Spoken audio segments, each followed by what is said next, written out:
Hello বন্ধুরা, welcome to my channel Dona Bangla blog. সবাই কেমন আছো? আশা করছি সবাই ভালো আছো। আমিও খুব ভালো আছি। আগের থেকে এখন আমি অনেকটাই ভালো আছি। তো এই যে একদম সকাল সকাল ভিডিওটা শুরু করছি তোমাদের সাথে। দেখতেই পাচ্ছ, এটা হচ্ছে আমাদের বাড়ির এই যে টগর গাছে প্রচুর ফুল ধরেছে। তো তারপরে এই যে সকালবেলাতে আমি আর আমার এই যে ছেলে দুজন মিলে শুয়েছিলাম। তো শুয়ে ওর সাথে আমি কথা বলছি আর ও খেলা করছিল শুয়ে। দুজন মিলে সকাল সকাল অনেক ভোরবেলাতে উঠে গেছে। আর এখন তো ওর বয়সটা অনেক দিনই হয়েছে, কিন্তু এটা অনেক আগেকার ভিডিও, 2-3 দিনের ভিডিও তোমাদের সাথে এখানে শেয়ার করছি আমি। আর তখন এটা প্রায় হয়তো ওর ওই 6-7 দিনের মতো হয়তো হবে ওই দিনকে এরকম তোলা। অনেক সকালবেলাকার ভিডিও, অনেক ও তাড়াতাড়ি ঘুম থেকে উঠে গেছে। ভোরবেলার দিকে অনেকটাই সকালবেলার দিকে উঠে যায়, প্রায় 4টে-5টার দিকে এরকমই উঠে যায়। তারপরে ইচ্ছা হলে ঘুমোয়, না হলে আবার ঘুমায় না। তো ওর সাথে ওই যে মা বাইরে কাজ করছিল আর আমি ওর সাথে কথা বলছিলাম। তো ফোনে আমি ভিডিও করছিলাম, ওই জন্য ও পুরো একদম ভালোভাবে আর কি তাকাচ্ছে। তো সেটাই দেখছি আমরা, যে ফোন দেখালে ও ফোনের দিকে হাঁ করে তাকিয়ে থাকছে। তো সবসময় ওকে আমরা ফোনের দিকে ফোন দিই না।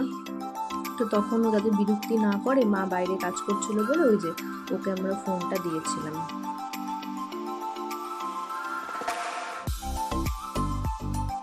তো সকালবেলাকার পরে তোমাদের সাথে আর আমার কথা বলা হয়নি, রেস্ট করছিলাম। তো চলে এসেছি একদম সন্ধ্যাবেলাতে। এই যে এটা হচ্ছে ওই ছয় ষষ্ঠীর দিনের ভিডিও। তো বুনু দেখাচ্ছে যে ছয় ষষ্ঠীতে এগুলো ওখানে দেয়া হবে ওর। তো কী কী জিনিস নিয়ে এসছে, এগুলো ওর বাবাই নিয়ে এসেছিলো, ওই যে খাতা, পেন, জামা আরও যা যা জিনিস লাগে সেগুলো। তো এই যে একদম রাত্রিবেলাতে আমাদের ঘুমাতে যাব, যেখানে মাথার কাছে এগুলো রাখা হয়েছিল, বাতাসা, তারপরে চাঁদের চামচ, খাতা, পেন, সমস্ত কিছু রাখা হয়েছিল, প্রদীপ জ্বালিয়ে রাখা হয়েছিল সারা রাত। তো এটা হচ্ছে তার পরের দিনের ভিডিও। বাবা এই যে ওর জন্য দোলনা কিনে নিয়ে এসছে, কিন্তু সবথেকে বড় কথা, ও দোলনাতে এখনও সেভাবে থাকছে না, ঘুমিয়ে গেলে থাকছে, বাকি টাইমে থাকছে না।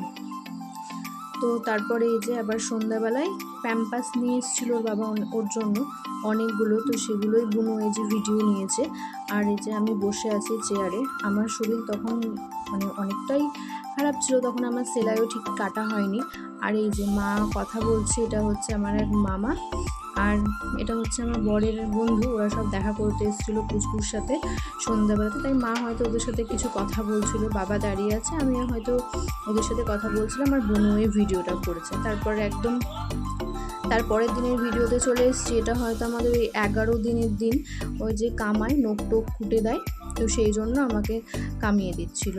তো তারপরে সেই দিনকেই বিকেলবেলাতে পুচকু যেগুলো পেয়েছে সেগুলো আবার তোমাদের সাথে একটু শেয়ার করছি এই 10-11 দিনের মধ্যে। তো এটা হচ্ছে ওর একটা বালা। যদিও এই বালাটা কে দিয়েছে আমি ঠিক জানি না, তাকে আমি চিনি না।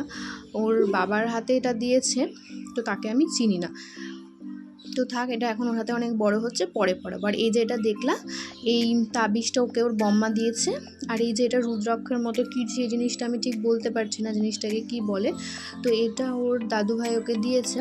তো ওটা ওকে পরিয়েছিলাম, ওর পরে অসুবিধা হচ্ছে, সেই জন্য এখন খুলে রেখেছি। আর এই যে এই চাঁদির চেনটা দেখছো, এটা ওই যখন আমরা নার্সিংহোমে ছিলাম তখনই এটা আমার মাসি ওর ছোটো দিদিন ওকে দিয়েছে। তো এটাও ওকে এখন পড়ায়নি। তো এই যে তারপরে এই বালাটা মনে হয় ওর জেঠু বা এরকম টাইপের কিছু একটা হবে, ওকে দিয়েছে। সেটা হচ্ছে আমার বরেরই বন্ধু হচ্ছে। এই বালাটাও এখন অনেকটা বড় হচ্ছে, ওর হাতে একদমই হবে না। তো এটা আমি রেখেছি, এখন তোলা রাখা আছে, এখন ও এগুলো পরতে পারবে না, পরে ওকে কোনো একটা সময়ে পরিয়ে দেবো। তো বালাটা খুবই সুন্দর, আমার তো খুবই পছন্দ হয়েছে। আর তারপরে এটা হচ্ছে একটা চাঁদির চামচ। যেদিনকে আমার পুচকু হয়েছিল নার্সিংহোমে, সেই দিন রাত্রে ওর বাবা ওর জন্য নিয়ে গেছিলো। তো ওকে এটাতে এখন আমরা কিছু খাওয়াইনি, পরে হয়তো খাওয়াবো। আর পাশে এই যে গান চলছে শিবরাত্রির জন্য, শিবরাত্রি বলতে শ্রাবণ মাসের কালকে শেষ সোমবার, সেই জন্য। তো তোমরা প্লিজ ওটা একটু ইগনোর করো আওয়াজটা। আর ওর গিফটগুলো কেমন হয়েছে সবাই জানিও। আর এটা ওকে একজন দিয়েছে। তো আজকের মতো এইটুকুটাই।